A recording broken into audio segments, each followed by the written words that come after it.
دغې نه بل سوال دا دی چې د ماسپښین د مانځه نه مخکې سنت څو دي او که ده پاتې شي نو قضا یې راګرځي او که نه. جواب هغه دا دی چې دې باره کې دوه حدیثونه راغلي. یو د عبدالله بن عمر رضی الله عنهما دی، وی حفظت من النبي صلی الله علیه وسلم، د رسول صلی الله علیه وسلم چې ما کوم سنت یاد کړي دی هغه 10 رکعاته دي.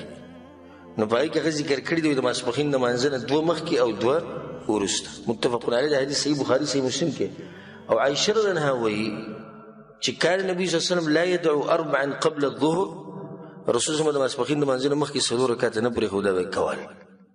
اوس دا دواړه حدیثونه نو موږ د حدیثونو په منځ کې ټکراو دي شو راوستی، مخکې دې 4 کوه او که مخکې ته 2 کې، او که د یو سړي نه پاتې شي نو هغه بلکل قضا راوړی شي. د رسول صلی الله علیه وسلم ثابت دی چې هغه نه سنت پاتې شي وروسته قضا راوړي، خو دې نه مخکې چې د بل مونځ لا نه رسېدلی د هغې نه مخکې انسان د سنتو قضا راوړی شي. د هغې نه بعد